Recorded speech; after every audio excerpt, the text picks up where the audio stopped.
दोस्तों, एक शहर में एक डीएम और एसपी साहब मजदूर का भेष बदलकर अपनी शर्ट के बटन में लाइव कैमरा लगाकर अपने ही शहर के एक पुलिस स्टेशन पे पहुंचते हैं।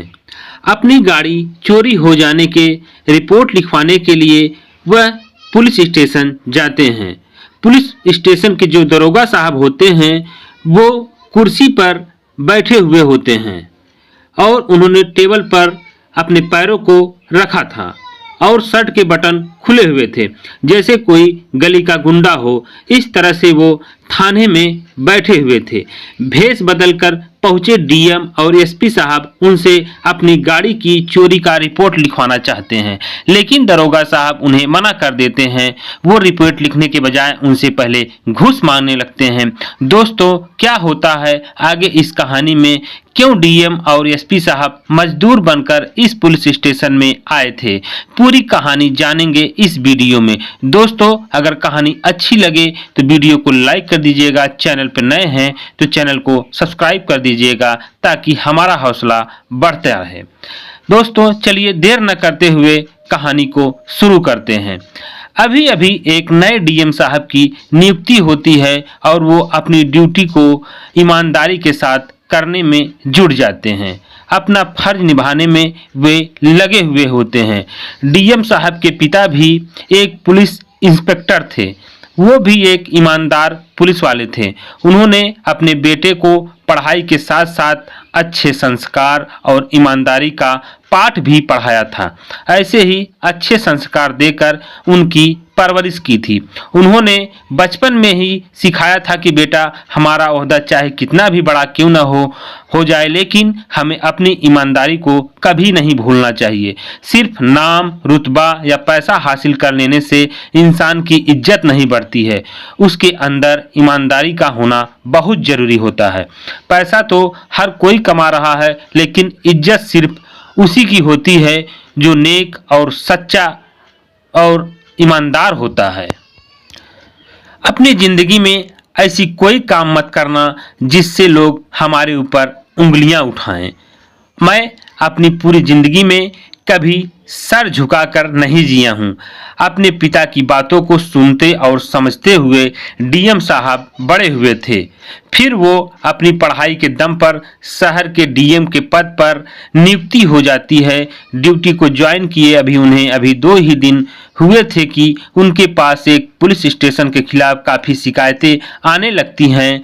शिकायत में लिखा हुआ था कि पुलिस स्टेशन का सभी स्टाफ जो थाने में नियुक्त हैं हमारी किसी भी रिपोर्ट को नहीं लिखते हैं और ना ही कोई कानूनी कार्रवाई उस पर करते हैं। अगर रिपोर्ट लिखते भी हैं तो पहले रिश्वत के तौर पर पैसा भरना पड़ता है, तब रिपोर्ट लिखी जाती है। इसके बाद कोई संभावना नहीं होती है हमें कानूनी रूप से मदद मिल पाएगी या नहीं। अब इन शिकायतों को देखने और पढ़ने के बाद डीएम साहब सोचने लगते हैं कि शायद हो सकता है पुलिस स्टेशन और वहां के दरोगा की बदनामी करने के लिए ऐसा फर्जी शिकायतें भेजी जा रही हों, क्योंकि ऐसा अक्सर होता रहता है। ऐसे ही 3-4 दिन गुजर जाते हैं, लेकिन फिर से यही शिकायतें मिलने लगती हैं। अब ये शिकायतें बार बार आने से डीएम साहब को भी लगता है कि जरूर कुछ न कुछ तो धांधली थाने में चल रही है। वो एसपी साहब को मिलने के लिए बुलाते हैं और उनसे मुलाकात करके बातों ही बातों में उनसे इस बात का जिक्र करने लगते हैं कि आपके इस थाने में ऐसी ऐसी शिकायतें हमारे पास आ रही हैं। तो एसपी साहब भी कहते हैं कि हाँ, हो सकता है पिछले कई दिनों से मुझे भी ये शिकायतें सुनने को मिल रही है, लेकिन मैंने यही सोचकर इग्नोर कर दिया कि हो सकता है ये हमारे डिपार्टमेंट को बदनाम करने की कोई साजिश हो। लेकिन अब आप भी यही शिकायतें अपने पास बता रहे हैं तो हमें इस मामले को गंभीरता से देखना चाहिए। इसके बाद डीएम और एसपी साहब इस मामले की जांच करने का फैसला कर लेते हैं, लेकिन जांच पड़ताल करने से पहले वो सोचते हैं कि अगर हम ऐसे ही थाने में जाकर सीधा एक्शन लेंगे तो शायद उन्हें इस बात की खबर मिल जाए और वो हमारे सामने ऐसा कोई काम ही ना करें। तो वो दोनों एक प्लान बनाते हैं कि हम एक ऑपरेशन जारी करते हैं जिसके तहत हम अपना भेष बदलकर थाने में रिपोर्ट लिखवाने जाएंगे। ऐसा करने से हमें सारी सच्चाइयों का पता भी चल जाएगा कि थानेदार हमारे साथ क्या बर्ताव करता है, वो हमारी रिपोर्ट लिखते हैं या हमसे रिश्वत की मांग करते हैं। अब दोस्तों, जो पुलिस स्टेशन होता है वहाँ का माहौल बहुत ही ज़्यादा खराब हो रखा था। आम आदमी जब उस पुलिस स्टेशन में अपनी कोई रिपोर्ट दर्ज कराने के लिए आते थे, दरोगा साहब उनके साथ बहुत ही रुबाब के साथ पेश आते थे। न उनकी शिकायतों को अच्छे से लिखा जाता था, सिर्फ पैसे लेके देकर उनकी शिकायतों पर काम किया जाता था। रिपोर्ट लिखे जाने के बाद भी उन पर कोई एक्शन नहीं लिया जाता था। कई कई दिनों तक आम आदमी पुलिस स्टेशन के चक्कर ही काटता रहता, लेकिन उन्हें ऐसे ही टाल मटोल कर कर वापस भेज देते थे। दरोगा साहब अपनी शर्ट के 2 बटन खोलकर कुर्सी पर बैठकर टेबल पर ऐसे पैर रखकर बैठते हैं कि मानो कोई इंस्पेक्टर नहीं बल्कि गली का गुंडा बैठा हो। वो अपने सामने किसी की नहीं सुनते थे और कुछ इसी तरह से उस थाने का कार्यक्रम चल रहा था। इसके बाद डीएम और एसपी साहब भेष बदलकर अपने सिर पर एक पुराना गमछा बांधते हैं और शर्ट के नीचे एक लुंगी लपेटकर शर्ट में एक लाइव कैमरा भी सेट कर लेते हैं। उन्होंने पूरी तरह से अपना हुलिया ही बदल लिया था जिससे कि वो दोनों किसी के पहचान में न आ जाएं। ये डीएम और एसपी साहब हैं। वो अपनी गाड़ियों को शहर के बाहर रुकवाकर वहां से रिक्शा करके पुलिस स्टेशन पहुंचते हैं। तो जैसे ही थाने के अंदर जाने के लिए घुसते हैं तो बाहर दरवाजे पर खड़ा कांस्टेबल उन्हें बाहर ही रोकते हुए कहता है कि अरे रुको, दोनों यहाँ कहाँ घुसे चले जा रहे हो? कहाँ जाना है तुम्हें? क्या काम है? पहले मुझे बताओ। तो डीएम साहब कहते हैं कि हमें रिपोर्ट दर्ज करानी है, इसलिए अंदर जा रहे हैं। तो वो कांस्टेबल उनसे कहता है कि तुम यहाँ ऐसे डायरेक्ट नहीं जा सकते हो। क्या तुम लोग यहाँ पहली बार आए हो जो तुम्हें मालूम नहीं कि थाने के अंदर कैसे जाया जाता है? डीएम साहब उसकी ये बात सुनकर सोच में पड़ जाते हैं कि ये कांस्टेबल भी यहाँ बाहर ही लोगों को रोक रहा है, तो अंदर क्या हाल रखा होगा। फिर एसपी और डीएम साहब को एक साइड लेकर जाते हैं और कहते हैं कि सर, अभी एक्शन लेने का टाइम नहीं है, ये भी पैसे ही मांग रहा होगा। इसको पैसे दे देते हैं और चलकर अंदर देखते हैं कि ये लोग हमारे साथ क्या क्या खेल खेलते हैं। अब इस बात को सुनकर डीएम एसपी साहब को गुस्सा तो बहुत आता है, लेकिन वो अपने गुस्से को कंट्रोल करते हैं क्योंकि वो एक ऑपरेशन के तौर पर ही काम कर रहे थे।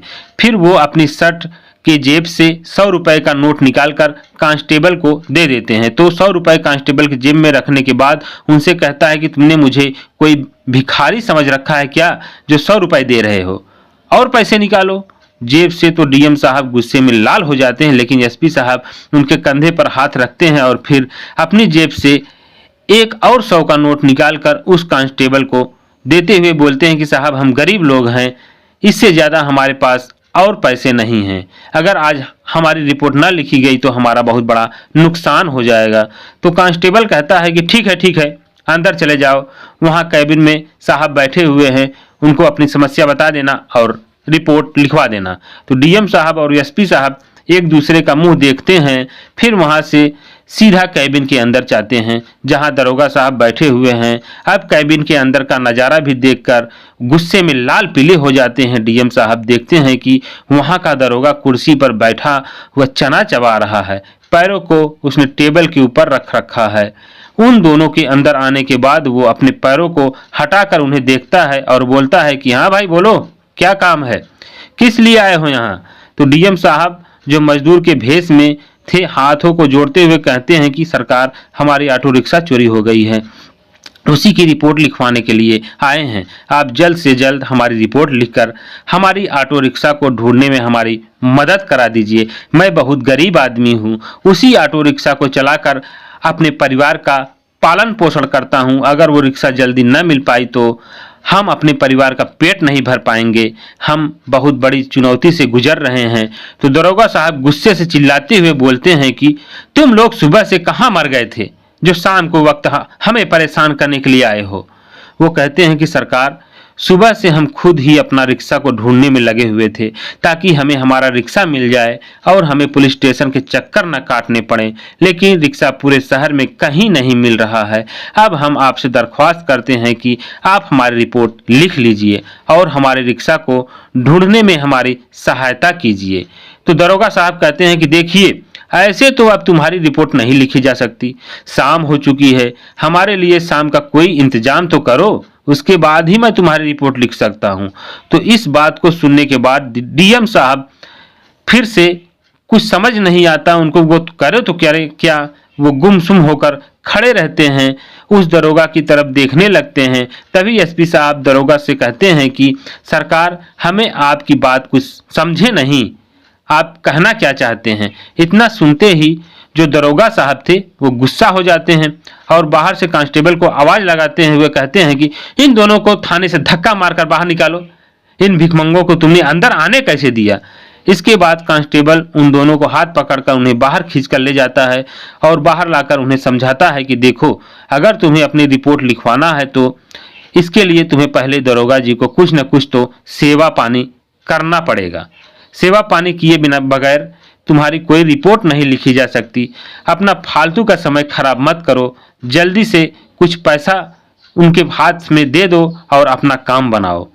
अब इतना बात सुनने के बाद डीएम और एसपी साहब फिर से कैबिन के अंदर जाते हैं और दोनों ही अपनी अपनी शर्ट की जेब से कुछ पैसे निकालते हैं और दरोगा के टेबल पर रख देते हैं।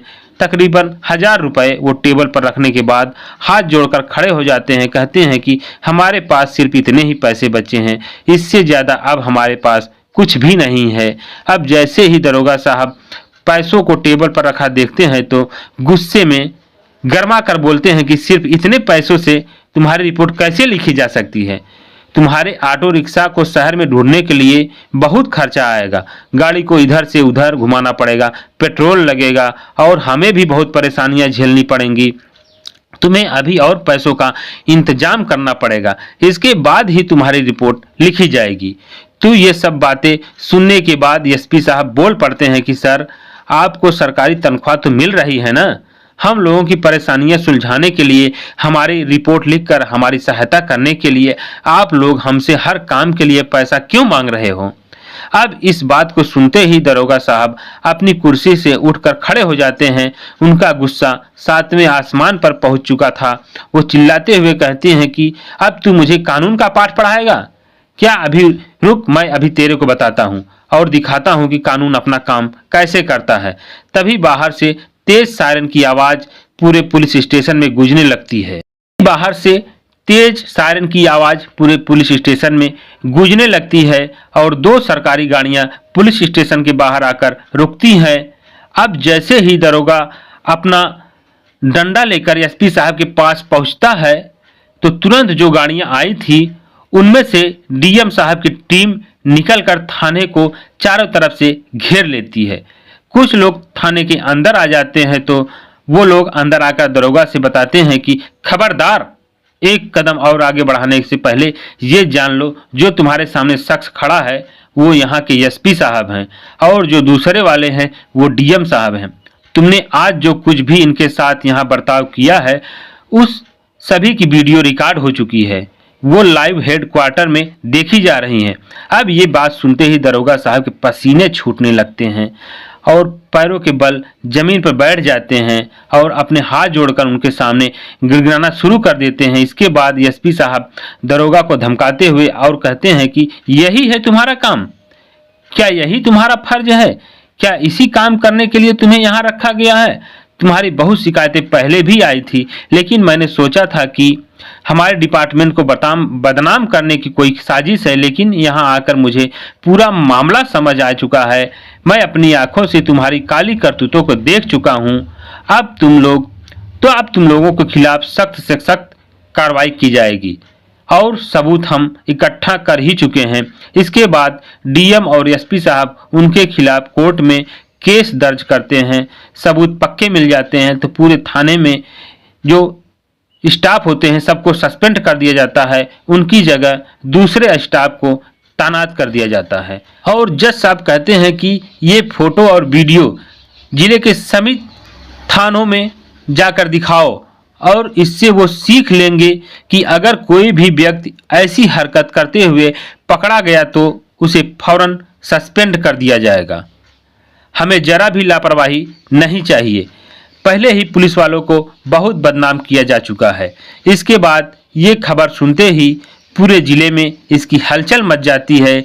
डीएम साहब सभी थानेदारों को सख्त निर्देश देते हुए कहते हैं कि अगर ऐसा मामला किसी दूसरे थाने में देखने को मिला तो उनको भी इससे भी बुरा अंजाम भुगतना पड़ेगा। जो जैसा करेगा उसे एक दिन वैसा ही मिलेगा। वो कहते हैं कि अपनी पर्सनालिटी को बढ़ावा दे रहे हो और हमारा जो कर्तव्य है उसका पालन करें। ऐसी हरकतों से हमारा डिपार्टमेंट बहुत बदनामी झेलता चला आ रहा है। हमें इसमें सुधार की आवश्यकता है। इसके बाद जब ये बात डीएम साहब के पिता को पता चलती है तो उनका सिर गर्व से ऊंचा हो जाता है कि उनका बेटा भी अपना फर्ज खूब ईमानदारी से निभा रहा है और ये काम करके उसने समाज में एक अच्छा संदेश दिया है। इस संदेश से सभी अधिकारियों को ईमानदारी की सीख लेनी चाहिए। डीएम साहब के पिता अपने बेटे की ईमानदारी पर बहुत गर्व महसूस करते हैं और वो जब भी डीएम साहब को देखते हैं तो उनका सीना गर्व से चौड़ा हो जाता है। उन्होंने एक ईमानदार बेटे की तरह उसकी परवरिश की है। तो दोस्तों, ये थी आज की कहानी जिसमें डीएम साहब के पिता ने उन्हें हमेशा ईमानदारी का पाठ पढ़ाया। बोला, बेटा हमेशा ईमानदारी के रास्ते पर चलोगे तो आपका सीना हमेशा चौड़ा रहेगा, गर्व से ऊंचा रहेगा, कोई आपके ऊपर उंगली नहीं उठाएगा। और दोस्तों, अगर आप लोग इस कहानी पर क्या कहना चाहते हैं, अपनी राय कमेंट बॉक्स में दीजिए। फिर मिलते हैं एक नई वीडियो के साथ। तब तक के लिए जय हिंद, जय भारत।